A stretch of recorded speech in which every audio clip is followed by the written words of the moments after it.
Okay, તો જરાયુના અંતઃસ્ત્રાવમાં HCG, HPL, oestrogen આપણે વાત કરી. આના સિવાય જરાયુ કઈ રીતે બનશે અને ગર્ભ પોષક અંકુરો વિશે. બીજું એસ્ટ્રોજન આવશે અને પ્રોજેસ્ટેરોન જે છે એ પણ આવશે. રિલેક્સિન નથી આપી પણ આવે. હવે આ પ્રોજેસ્ટેરોન તો કોર્પસ લ્યુટિયમ ને જાળવણી કરશે ને, એ મેન્ટેન રાખશે. ઓકે, આ HPL જે છે ને એ સ્તન ગ્રંથિના વિકાસ માટે, કેમ કે આગળ જતા દુગ્ધ સ્ત્રાવ થશે તો સ્તન ગ્રંથિના વિકાસ માટે. ઓકે, અને અંડપિંડમાંથી બીજો રિલેક્સિન પણ મુક્ત થશે. એટલે આમાં હવે આયુષી બે ક્વેશ્ચન પૂછે, બરાબર? આમાં તમને આ બે ક્વેશ્ચન પૂછે કે આ બધા અંતઃસ્ત્રાવ જે છે ને ગર્ભાવસ્થાના, કે રિલેક્સિન તો આવશે તમારે અંડપિંડમાંથી. આ બધા અંતઃસ્ત્રાવ જે છે ગર્ભાવસ્થાના કહેવાય. આ બધા અંતઃસ્ત્રાવ ગર્ભાવસ્થાના કહેવાય, બરાબર? આ જો આ બી લખ્યું છે એ માત્ર ગર્ભાવસ્થામાં ઉત્પન્ન થશે. હવે બીજું તમને ક્વેશ્ચન પૂછે કે રુધિરમાં કયા અંતઃસ્ત્રાવનું પ્રમાણ ગર્ભાવસ્થામાં વધશે? ઓકે, રુધિરમાં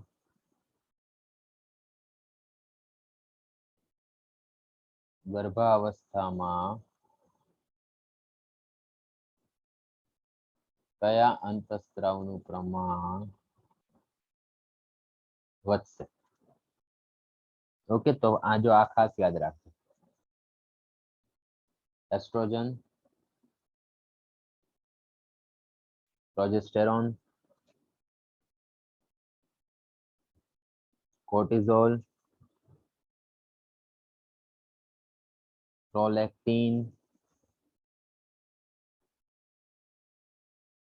થાઇરોક્સિન, આ બધાનું પ્રમાણ જે છે એ નોર્મલ કરતા વધશે. બીજા આપણે જે HCG, HPL, રિલેક્સિન એ તો ગર્ભાવસ્થામાં રહેશે જ. એના ઉપરાંત સામાન્યમાં આ તો હોય જ. ઓકે, તો એનું પ્રમાણ વધશે, બરાબર? એટલે આને ખાસ ગર્ભાવસ્થાના કીધા આપણે, અને આ ગર્ભાવસ્થામાં પ્રમાણ વધે. ક્લિયર? તો પ્રેગ્નન્ટ લેડીનું બ્લડ પ્રેશર ને એમાં થોડો ડિફરન્સ હોય, તને ખ્યાલ હોય તો નોર્મલ જેવું ના આવે, બરાબર? તો આ બધી વસ્તુ જે છે એ ગર્ભાવસ્થાના બધા MCQ માં પૂછે છે અને ઇમ્પોર્ટન્ટ છે બેટા. ઓકે, તો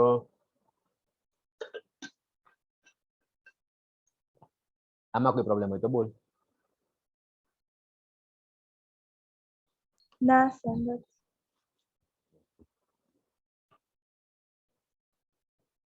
હવે ખરેખર આ શું થશે બેટા કે આવી રીતે આપણે લેટ્સ સે કે આ ગર્ભાશય છે, બરાબર? અહીંયા આ ગર્ભાશયની આપણે લઈએ કે અંદરની દિવાલ છે.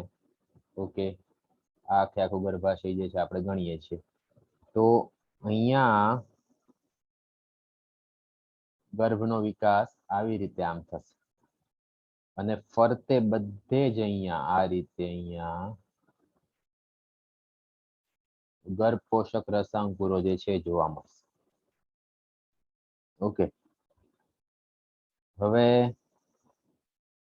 અહીંયા આ રીતે જોઈશ તો ભ્રૂણનો વિકાસ થતો હશે. ભ્રૂણ જે છે અહીંયા આ ભાગમાં જોવા મળે. ઓકે, એટલે આ શું કહી શકીશ તું આને? આ જે છે તે ભ્રૂણ. ઓકે, આ દેખાય છે ગર્ભ પોષક. ઓકે, પછી આ ભાગ જે છે તે આ જે ભાગ જે છે તે ગર્ભનાળ, જેનાથી આપણો જન્મ થાય ત્યારે આપણે જોડાયેલા હોય ને માતાના શરીર સાથે. ઓકે, અહીંયા અલગ અલગ સ્તર હશે. આમ તો અહીંયા જરદી કોથળી આપણામાં બહુ વિકસિત નહીં હોય, અલ્પ વિકસિત. આપણામાં એનું કંઈ કામ, આપણામાં જરદી ના હોય ને, આપણામાં જરાયું છે એટલે જરદી કોથળી એક પ્રકારની બાહ્ય ભ્રૂણીય કલા છે, એ બહુ વધારે વિકસિત કંઈ નહીં હોય.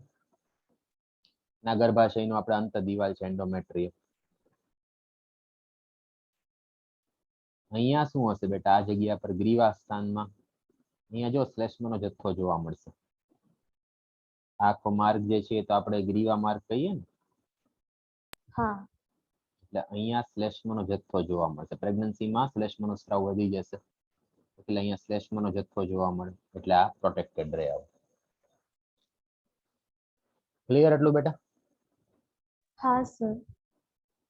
હવે આની અંદર વાત કરીએ તો ટેક્સ્ટબુકમાં નથી આપ્યું પણ 4 પ્રકારની બાહ્ય ભ્રૂણીય કલા જોવા મળે.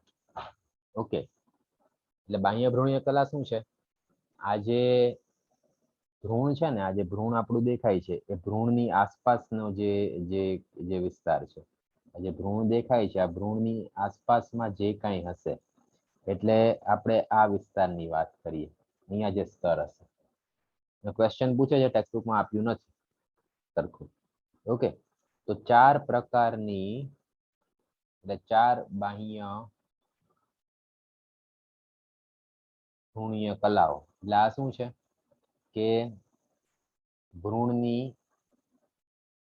આસપાસના સ્તર કે આવરણ કહી શકો.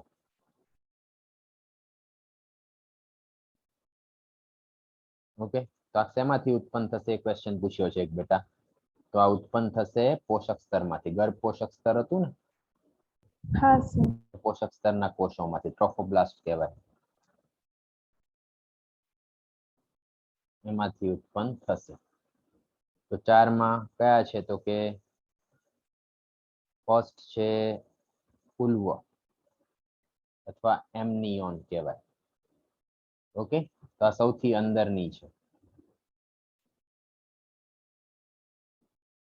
તો આમાં આપણે ખબર હોય મનુષ્યના ભ્રૂણની આસપાસ જે પ્રવાહી હોય ને એ ઉર્વજળ હશે. અહીંયા એને ઇંગ્લિશમાં શું કહેવાય? એમનિયોટિક ફ્લુઇડ. ઓકે, ધરાવે છે. એટલે આ રક્ષણ આપશે, આંચકા ને એની સામે રક્ષણ આપે. અને ઓકે, એટલે આંચકા જે આવશે એટલે તને ખબર તો બેબી ફરતું હોય અંદર. ઘણી વાર આપણે ડોક્ટર કે પાણી ઘટી ગયું, પાણી, બરાબર? આ પાણી એટલે આ ડોક્ટરની ભાષા એ લોકો આ પાણી શબ્દ વાપરે આના માટે, બરાબર? કેમ કે એ ઘટી જાય તો બેબીને પ્રોબ્લેમ થાય, બેબીમાં મૂવ થવું જોઈએ. ઓકે, પછી બીજું આવે કોરિયન. હવે જો આયુષી, આ બધાનું કોઈ ગુજરાતી નથી. Okay, okay. આનું કામ જરાયું નિર્માણનું છે. ઓક્સિજન કાર્બન ડાયોક્સાઇડ જે છે એનું વહન કરશે. એટલે આપણા મનુષ્યમાં આ હશે, કોરિયન હશે. પછી ત્રીજું આવે એલેન્ટોઇસ. મનુષ્યમાં અર્ધ વિકસિત હશે.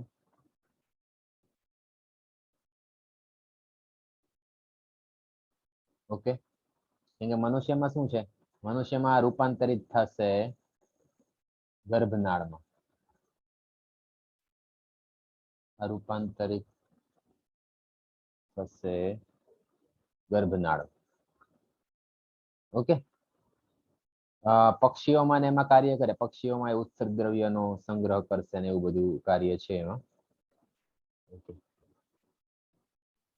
પછી વાત કરીએ તો છે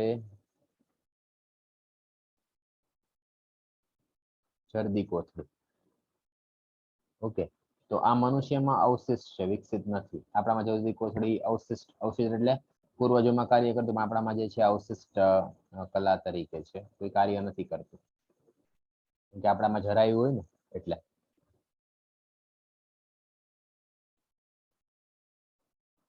આવું વિકાસ થયો છે એવું દર્શાવે. ઓકે, કેમ કે મનુષ્યમાં જરદી જ નહીં હોય ને, જરદી હોતી જ નથી મનુષ્યમાં, તો જરાયુ દ્વારા સંપર્ક હોય છે એટલા માટે. ક્લિયર એટલું? હા સર. તો આ 4 બાહ્ય ભ્રૂણીય કલાની વાત થઈ બેટા.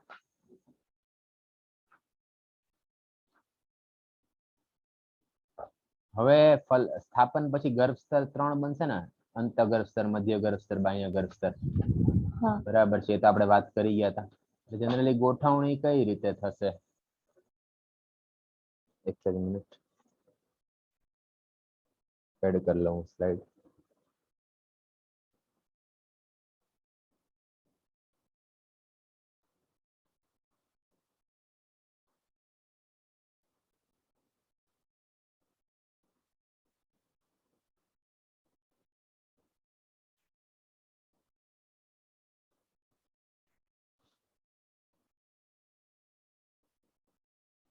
ઓકે, આવી રીતે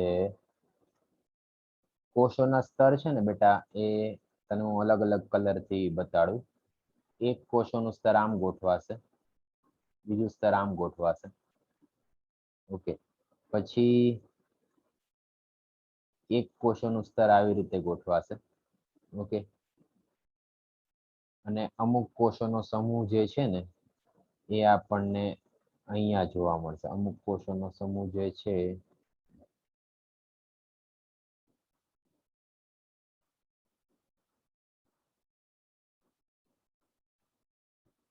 અહીંયા જોવા મળશે. તો જો અહીંયા આ બાહ્ય ગર્ભ સ્તર.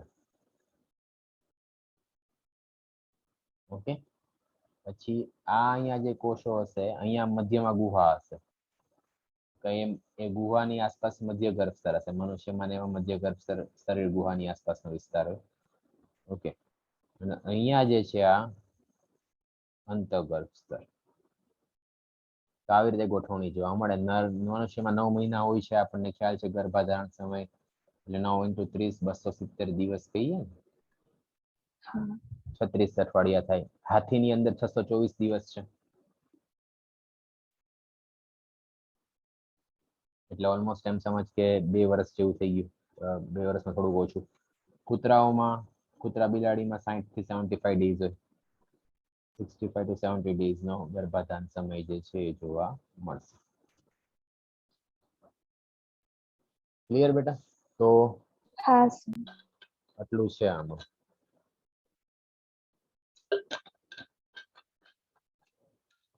હવે જો આજે અંદરનો જે આંતરિક કોષ સમૂહ દેખાય છે ને, કે અહીંયા આજે આંતરિક કોષ સમૂહ દેખાય છે ને, એના કોષ કેવા હશે? સ્ટેમ સેલ કહેવાય. એને શું કહેવાય? Stem cell. એટલે આની પર આજકાલ બહુ રિસર્ચ ચાલે છે. આ કેવા કોષ હોય? અવિભેદિત. એટલે આમાંથી જે અંગ બનાવવું હોય ને એ બની શકે. આપણા બધા જ અંગ જે હશે આ બધા કોષોમાંથી જ બનશે ને. આખું શરીર આપણું એમાંથી જ બનશે. હા તો હવે ભ્રૂણ તો બની ગયો. ભ્રૂણ પછી આગળનો વિકાસ ભ્રૂણની અંદર જે છે એ અંગજનન થશે. ઓર્ગેનોજેનેસિસ કે અંગજનન. આપણે જે ખ્યાલ છે કે આપણે ડિવાઈડ કરીએ આવી રીતે ટેક્સ્ટબુક પ્રમાણે. આમ તો ઘણું બધું કરવું હોય તો કરી શકીએ, અને આપણે ટેક્સ્ટબુક પ્રમાણે લઈએ છીએ જેટલું ઇમ્પોર્ટન્ટ છે એટલું.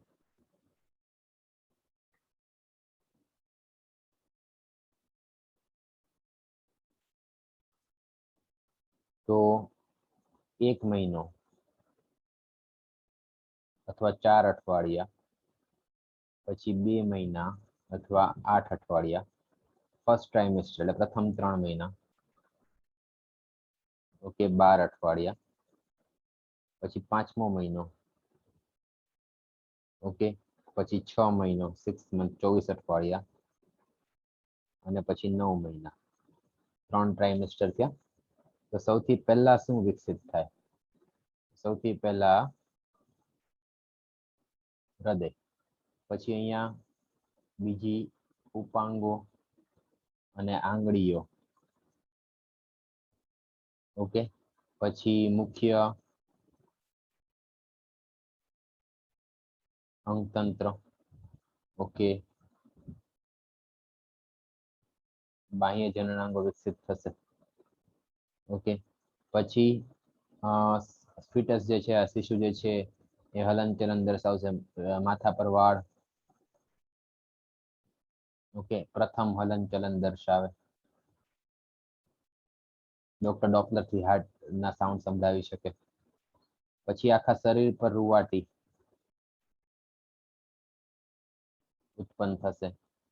આંખના પોપચા જે છે એ શું કહેવાય કે દેખાશે કે અલગ થશે. ઓકે, પછી પાંપણ જે છે એ બનશે આઈલેશ. અને ડિલિવરી માટે સંપૂર્ણ વિકસિત શિશુ. બરાબર? તો હા સર. આના MCQ માં પૂછે. આ થોડું યાદ જ રાખવું પડે. ખાસ કરીને આ 3જો અને 5મા મહિના વાળું પૂછે છે. Okay sir. હવે ડિલિવરી વખતે શું થશે? તો પ્રસૂતિ સમયે જે પ્રક્રિયાની વાત કરીએ તો એમાં શું થશે કે જે સંપૂર્ણ વિકસિત જરાયુ અને સંપૂર્ણ વિકસિત શિશુ અને જરાયુ જે હશે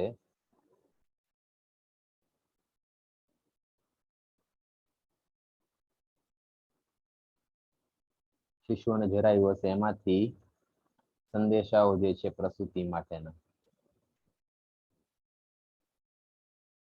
એ ઉત્પન્ન થશે. આ બી એમસીક્યુ પૂછેલો છે. પછી એના લીધે શું થાય? તેના લીધે એ ગર્ભાશયમાં જે માયોમેટ્રિયમ હતું, માયોમેટ્રિયમ શેનું બનેલું હતું આયુષી? કયું સ્તર હતું ને શેનું બનેલું હતું?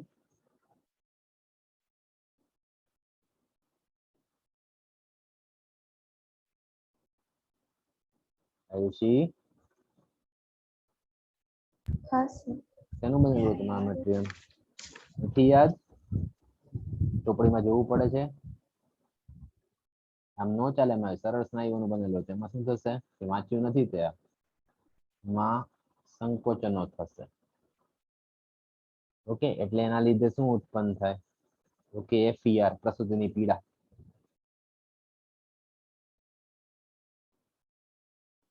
ઓકે, એટલે આ જે છે પછી જવાબદાર છે FER માટે.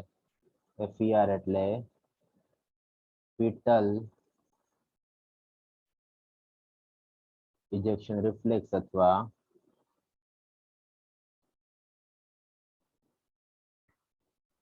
ભ્રૂણ નિકાલ પરાવર્તન અથવા ભ્રૂણ નિકાલ પરાવર્તન. હવે માતાની જે પિટ્યુટરી હશે એમાંથી ઓક્સિટોસિન મુક્ત થશે. આ સમયે શિશુની પિટ્યુટરી હોય પણ એમાંથી નહીં, માતાની પિટ્યુટરીમાંથી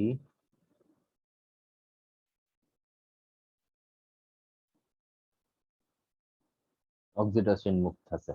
બરાબર? ઓક્સિટોસિન જે છે એ શું કરે તો કે ગર્ભાશયની ના જે લેબર પેઇન કે પ્રસૂતિની પીડા કહીએ એ ગર્ભાશયની દિવાલમાં વધારે સંકોચન ઉત્પન્ન કરશે. ઓકે, એટલે શિશુ જે છે તે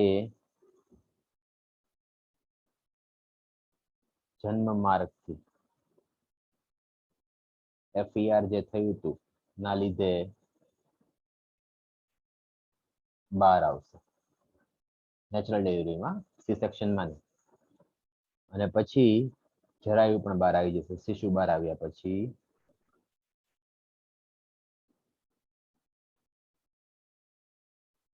જરાયુ પણ જે છે બહાર આવી જશે.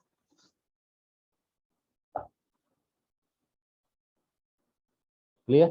તો આ રીતે આખી પ્રક્રિયા જે છે એ થશે. હા. હવે ડિલિવરી પછી શું થાય? તો પછી દુગ્ધ નિર્માણ શરૂ થશે ને, એટલે માતાની સ્તન ગ્રંથિમાં જે દુગ્ધ નિર્માણ થશે, ઓકે, તો એમાંથી તેનું દુગ્ધ સ્ત્રાવ થશે.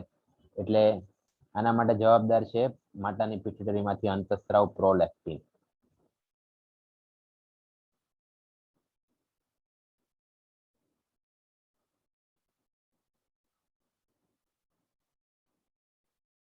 પિટ્યુટરીમાંથી ઉત્પન્ન થશે.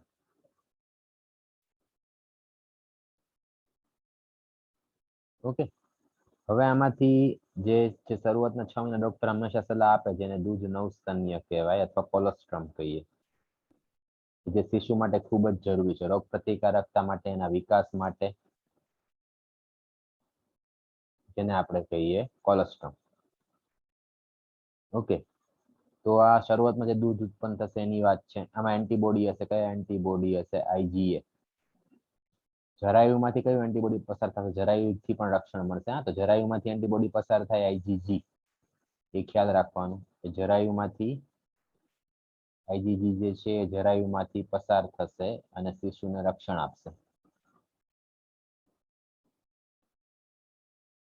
શિશુને રક્ષણ આપશે. જ્યારે આમાંથી માતાના દૂધમાં જે છે આઈજી હશે, ઇમ્યુનોગ્લોબ્યુલિન, એટલે આ જે છે પીળા રંગનું હશે. દૂધનું સ્તન્ય જે છે પીળા રંગનું હોય. એટલે બ્રેસ્ટ ફીડિંગ કમ્પલસરી ડોક્ટર કે 6 મહિના સુધી કે માતાના દૂધ સિવાય કાંઈ ના આપવું. બરાબર? તો આ વાત થઈ આની.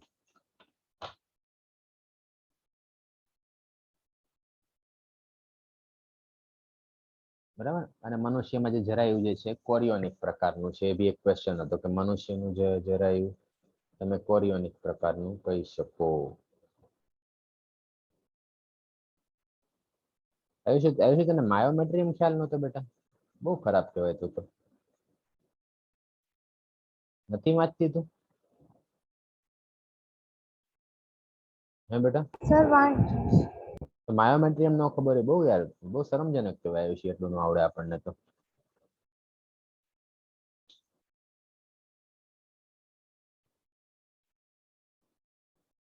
તને આની નોટ્સ મોકલેલી છે, અગાઉ પણ બધું મોકલેલું છે. એમાં બી હતી, બીજી બી મોકલી હતી, પણ કરતી નથી. ખાલી ટેક્સ્ટ બુક વાંચી તોય આવડે એટલું તો.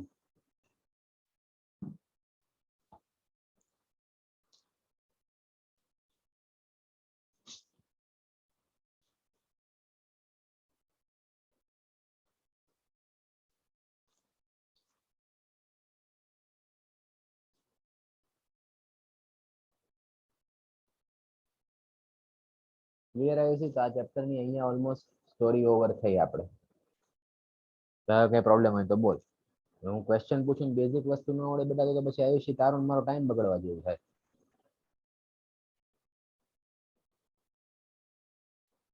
આની ટેસ્ટ ક્યારે આપી આવ્યું છે થિયરીની?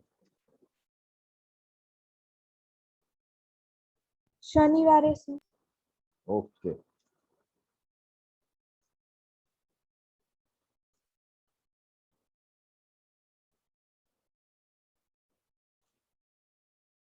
તો આના ક્વેશ્ચન્સ ક્યારે કરશું? શુક્રવારે? હા સર. ઓકે. હવે આ વિષયમાં બીજી અમુક 1-2 વસ્તુ છે કે તે સરખું વાંચ્યું નથી ને, મને એવું લાગે છે. આમાં તને ટાઈમ આપવો જ પડશે વાંચવા માટે. હવે જો આપણે બેટા આ વિષયમાં તે સાંભળ્યું હશે ટ્વિન્સ, જોડિયા બાળકો આવે ને, હા સર. તો એનું શું કારણ હોય? ખ્યાલ છે? ના. તો જો ટ્વિન્સ 2 પ્રકારના હોય. ઓકે, ક્વેશ્ચન હતો એટલા માટે. કાં તો એક હશે મોનોઝાઇગોટિક, ગુજરાતીમાં એ જ કહેવાય, અને બીજું હશે ડાયઝાઇગોટિક. ઓકે. તો આમાં શું હશે બેટા કે આમાં મોનોઝાઇગોટિકમાં તો શુક્રાણુ અને અંડકોષ તો એક જ જોડાશે, અને જે યુગ્મન જ બનશે પછી આમાંથી પેલા ગર્ભકોષ્ઠી ખંડ બન્યા હતા ને, હા. તો એનું વિભાજન થઈ જાય. એ 2 અલગ અલગ પાર્ટમાં અમુક કોષ અલગ થઈ જાય, અને આમાંથી 2 નવા સજીવ બને. આમાંથી નવો સજીવ બનશે ને આમાંથી નવો સજીવ, એટલે આ ટ્વિન્સ થયા ને. એટલે શરૂઆત એની એક જ યુગ્મનથી થશે, પણ પછી આગળ જતા એ 2 કોષના સમૂહ અલગ થઈ જશે. તો આને આઇડેન્ટિકલ ટ્વિન્સ કહેવાય. એક્ઝેક્ટ કોપી હોય, આમાં કંઈ ફરક ના હોય. આ બંનેમાં જો શુક્રાણુ અને અંડકોષ તો એક જ હતા, એટલે આનું લિંગ કેવું હશે? આ લોકોનું લિંગ એક જ હશે, લિંગ સમાન હશે. એટલે આ છોકરો હોય તો બીજો પણ છોકરો હોય, ને એક છોકરી હોય તો બીજું પણ છોકરી હશે. બરાબર? ક્લિયર? હા. પછી ડાયઝાઇગોટિક ની વાત કરીએ તો આમાં શું થશે? આ બહુ રેર થાય કે 2 અંડકોષ જે છે એ માતા દ્વારા ઉત્પન્ન થશે, અને 2 અંડકોષ માટે 2 શુક્રાણુ જે છે નરમાંથી આવશે અને ફલન થશે. એટલે આ બહુ રેર છે. એટલે આમાં સમાન લિંગ પણ હોઈ શકે જોડિયાનું, અને અલગ હોઈ શકે, કેમ કે બેટા ડિપેન્ડ કરે ને કયું કયું શુક્રાણુ આવશે. એક્સ વાળું હોય તો છોકરી આવશે, વાય વાળું હોય તો છોકરો આવશે. બે અલગ અલગ હોઈ શકે ને. હા. એટલે આ સાવ સમાન નહીં હોય, આમાં તમને તફાવત જોવા મળશે. આ ટ્વિન્સ જે છે તફાવત દર્શાવશે. આ બહુ રેર કહેવાય એકચ્યુઅલી બેટા, ડાયઝાયગોટિક તો બહુ રેર છે. બરાબર, જસ્ટ તને ખ્યાલ આવે એટલા માટે આ સમજાવ્યું. ઓકે.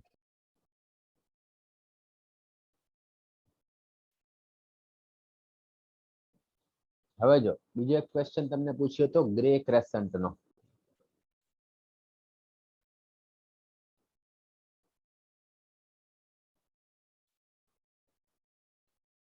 ઓકે, હવે આ શું છે બેટા કે આ લેટ્સ સે કે અંડકોષ છે. ઓકે, શુક્રાણુ જે છે અહીંયાથી દાખલ થશે. તો અંડકોષના બે ધ્રુવ તમે કહી શકો. અંડકોષનો આ ઉપરનો ધ્રુવ જે છે ને એને પ્રાણિત ધ્રુવ કે, ને નીચેનો જે ધ્રુવ જે છે ને એને વર્ધક ધ્રુવ કે. ઓકે, તો જો સામાન્ય રીતે આ સરીસૃપ ને એમાં જોવા મળે, તો જ્યારે આ શુક્રાણુ અહીંયાથી દાખલ થશે તો આની અંદર તમને અહીંયા અને શુક્રાણુ દાખલ થયો એની વિરુદ્ધ બાજુએ, શુક્રાણુ દાખલ થયો એની સામેની બાજુએ તમને આવી રીતે અર્ધચંદ્રાકાર રચના જોવા મળે. શુક્રાણુ દાખલ થયો એની સામે તમને અર્ધચંદ્રાકાર રચના જોવા મળે. તો એને આપણે શું કહીએ? આ રચનાને કહેવાય ગ્રે ક્રેસન્ટ. આ ગ્રે રંગની હોય, ભૂખરા રંગની. તો ક્વેશ્ચન પૂછ્યો તો કે ક્યાં જોવા મળે? તો શુક્રાણુ દાખલ થાય એની સામેના ભાગે.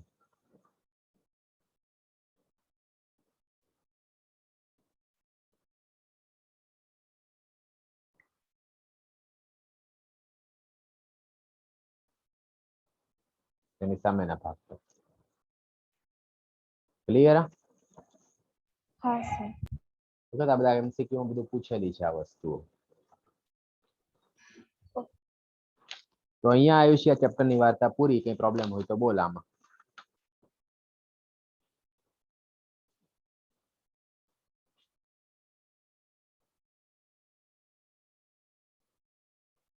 છે કોઈ તકલીફ આમાં? ના સર. તો ક્વેશ્ચન આજે કરવા છે કે તું વાંચીશ પછી કરવા છે સરખું? સર હું વાંચી દઉં. ઓકે. મેં હા, તો ક્વેશ્ચન આપણે શુક્રવારે કરશું એવું કરવું છે? હા સર. ઓકે. તો આયુષી હવે જો આજે તો કઈ બીજું કઈ હોય તો બોલ. હવે આજે આગળ નથી લેવું મારે, કેમ કે આ નેક્સ્ટ ચેપ્ટર આ સરખું આવડશે તો જ આવડશે. બરાબર, એટલે તને હું વહેલી છોડું છું, પણ એટલા માટે વહેલી છોડું છું કે તું આ સરખું વાંચ્યું નથી એવું મને લાગે છે, તો સરખું કરી લે અને પછી આપણે ક્વેશ્ચન કરીએ. બરાબર ને બેટા? ઓકે. કે નહીં?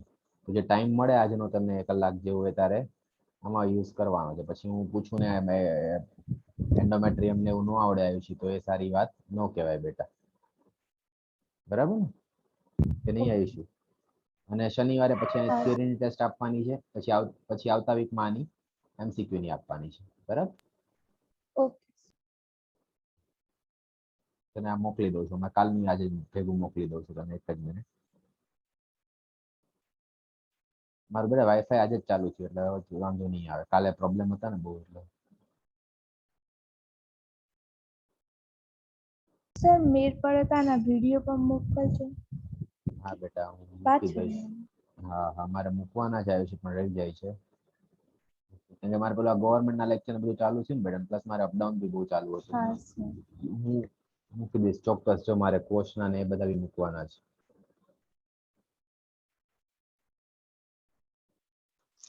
ઓકે.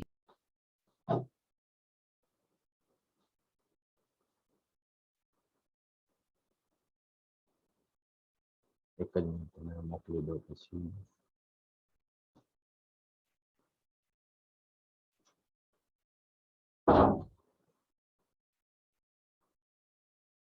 એશિયા ચેપ્ટર બહુ જ ઇમ્પોર્ટન્ટ છે બોર્ડમાં અને નીટ બંને માટે, એટલે એમાં કઈ જ વસ્તુ બાકી ના રહે બેટા, એ ખાસ ધ્યાન આપજો.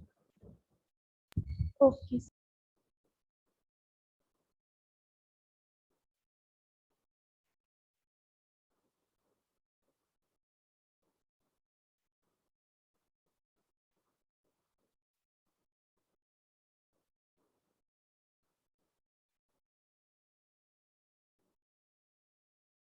આયુષી મેં તને આની પહેલા બી આની એક નોટ્સ મોકલી હતી ને, એમાં આ ચેપ્ટર બી આખું જ છે. હેન્ડરાઇટિંગ નાના છે એટલા માટે મેં એની સ્કેન કરીને તને મોકલી હતી, તો એ તારે જોવું પડશે, બહુ ટાઈમ થઈ ગયો મોકલી હતી, તને યાદ હોય તો.